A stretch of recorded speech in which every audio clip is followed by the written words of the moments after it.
네, 히든글로벌로 이어가 보도록 하겠습니다. 외신 속에 숨겨진 한국 기업들의 이야기 함께 나눠볼 텐데요. 오늘도 모셨습니다. 타키온의 조우진 대표와 함께 보도록 하겠습니다. 안녕하십니까, 대표님? 예, 안녕하세요. 네, 오늘은 첫 번째 기사로 어떤 기사 가지고 오셨습니까? 예, 어제도 장이 이제 폭락을 하면서 특별히 SK하이닉스가 진폭이 엄청났습니다. 최대 장중에 19%까지 폭락했다가 하지만 이제 마무리는 이제 9% 폭락을 마무리했는데 여기에 대한 분석은 이제 블룸버그가 했습니다. 자세히 살펴보도록 하겠습니다. 네, 이게 참 시장 상황이 너무 어려워서 아마 좀 뉴스 준비하시는데도 힘드실 것 같아요. 예.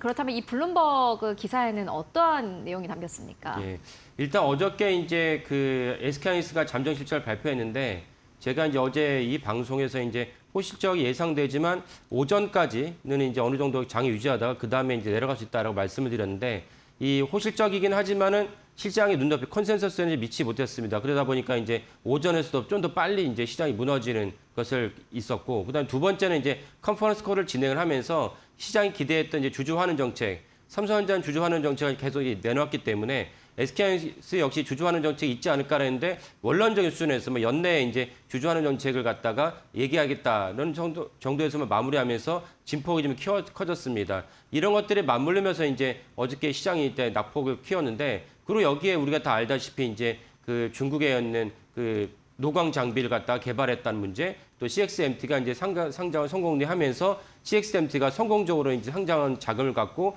그 전체적으로 이제 그 메모리 증설을 나누겠다, D램 기업이기 때문에 하는 전망이 또 한 번 대두되면서 어제 시장의 진폭을 키웠다라고 볼 수가 있겠지만, 이거보다는 근본적인 시장 자체가 반도체에 대해서 아직도 의심과 우려의 눈치를 바라고 있다. 반도체가 이제 그 기억하실 수도 있지만 작년 이맘때 SK하이닉스의 주가가 얼마였느냐? 30만 원이 안 됐습니다. 한 28만 원 정도였고 6월 달에는 20만 원 정도였기 때문에 왜 그랬느냐? 작년에 SK하이닉스 전체 영업이익이 47조였어요. 전체 영업이익보다 어제 영업이익이 더 많이 나왔음에도 불구하고 그런 것들이 무엇을 의미하느냐? 엄청난 영업이익이 발생했다라는 것도 있지만 또 다른 건 무엇이냐? 불과 1년밖에 안 됐구나. 그럼 우리가 이제 PER로 이제 계산할 때는 3년치 영업이익을 끌어와야 되는데 시장에서는 아직도 올해는 괜찮지만 내년에는 괜찮겠느냐? 이런 우려에 섞인 시각이 있습니다. 그러다 보니까 반도체에 대한 우려 섞인 시각이 있어가지고 어저께 SK하이닉스가 시장이 상당히 안 좋게 폭락을 했다라고 볼 수가 있겠습니다. 주주 환원책은 어떻게 보셨어요? 예, 주주 환원 정책이 예상보다 미약해가지고 어저께 이제 시장의 진폭을 키우는데 한몫했다라고 보여지만 아마 조만간 발표하지 않을까라고 생각을 합니다. 알겠습니다. 그렇다면은 이제 SK하이닉스가 또 실적 발표에서 여러 가지 이야기를 내놨을 것 같은데 대표님은 어떤 부분을 좀 인상적으로 보셨습니까? 예, 그 어저께 실적과 이제 그 주가 흐름에서도 우리가 중요하게 체크해야 될 점이 무엇이냐면 SK하이닉스가 폭락했고 삼성전자 폭락했죠. 같은 한국 증시에서 폭락을 당연히 했지만 무엇보다 중요할 것이 뭐냐면 키옥시아가 일본의 키옥시아가 이제 좀 화면에 보시는 대로 SK하이닉스가 이제 KRS 기준으로 이제 9.42% 떨어지면서 마무리를 했지만은 키옥시아는 무려 14%가 떨어졌습니다. 그러니까 SK하이닉스가 더 많이 떨어졌죠. 그러니까 이것은 무엇이냐? 아까 말씀드린 중국 반도체 굴기. 지금 중국에서 이제 CXMT는 D램 기업이고 YMTC는 이제 그 낸드 플래시 기업입니다. CXMT가 이제 상장 성공리 마무리하니까 YMTC까지 상장하겠다는 이제 기사가 계속 나오고 있습니다. 그러다 보니까 같은 낸드 플래시 기업이 이제 키옥시아도 사실 작년에 엄청나게 그 주가 상승을 거뒀는데 그에 따라서 키옥시아가 SK하이닉스보다 더 많이 떨어졌다는 점을 알 수 있습니다. 그래서 전체적으로는 중국의 반도체 기업이었던 중국 반도체 굴기 때문에 초과 수요가 해소되는 거 아니냐. 이 영향이 지금 시장을 많이 장악했다라고 볼 수가 있겠습니다. 네, 그러면은 초과 수요에 대한 SK하이닉스 입장 어제 나왔나요? 예, 나왔죠. 컨퍼런스 콜에서 당연히 중요한 이슈니까 또 한 번 질문 있고 답변을 했는데 동일하게 SK하이닉스는 계속 시종일관 초과 수요는 유지된다. 내년에 초과 수요가 더 심각해진다라고 얘기했었고 어제 컨퍼런스 콜에서는 정확하게 또 한 번 뭐라 그러냐면 2030년까지 수요가 공급을 앞지를 것이다라고 얘기했어요. 그러면 이제 근데 이건 다 아는 이야기 아닌가요? 27년과 28년이 동일한데 다 아는 얘기인데도 불구하고 시장이 왜 떨어졌느냐라는 관점에서 아까 말씀드린 대로 시장에서 이런 메모리 반도체에 대한 업황에 대해서 불신하고 있다. 의문을 갖고 있다는 것입니다. 그러니까 왜 그러냐?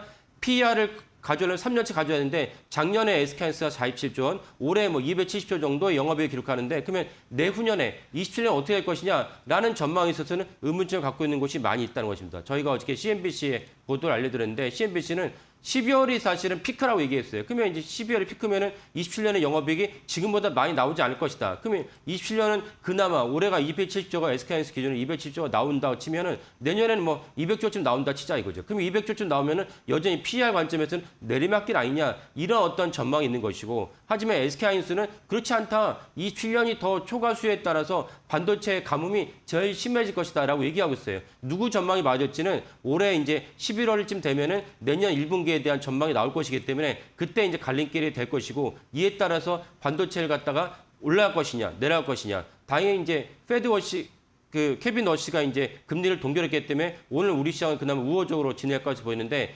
11월이 됐을 때 누구 말이 맞을 것이냐. 내년에도 반도체 초과수 유지되면서 영업이익이 계속 탄탄대로 걸을 것이냐. 아니면 정점을 찍고 내려갈 것인지가 11월쯤에 나올 것인데 그때까지 보시면 이제 그 내년의 전망을 볼 수 있는데 누구 말이 맞을지에 따라서 주식을 갖다가 보유할지 추가 매수할지를 결정하시면 될 것 같습니다. 네, 이게 참 어렵습니다. 왜냐하면은 SK하이닉스가 주가가 워낙 급하게 올라와서 사실 뭐 실적 발표에서 나온 내용도 그렇고요. 뭐 실망스러운 내용은 뭐 거의 없었다시피 했는데 그래도 이게 결국에는 시장이라는 게 결국에서 계속 바뀌기 때문에 투자 심리가 바뀌기 때문에 눈높이도 바뀌고 이런 것들을 앞으로 좀 어떻게 반영할 것인가에 대한 좀 우려감이 있는 것 같고요. 저는 뭐 개인적으로 사실 수급이 좀 문제라고 생각을 합니다. 예, 수급 쪽은 좀 어떻게 보고 계세요? 예. 그 어저께 최대 장중 19%까지 하락을 했다가 9% 이제 하락을 마무리했습니다. 그러면 장중에만 10%의 변동폭이 있는데 어제 이제 낙폭을 줄인 요인이 무엇이냐면 어제 오후 2시부터 연기금이 들어왔어요. 연기금 매수를 시작하면서 장중에 진폭을 좀 낙폭을 줄였습니다.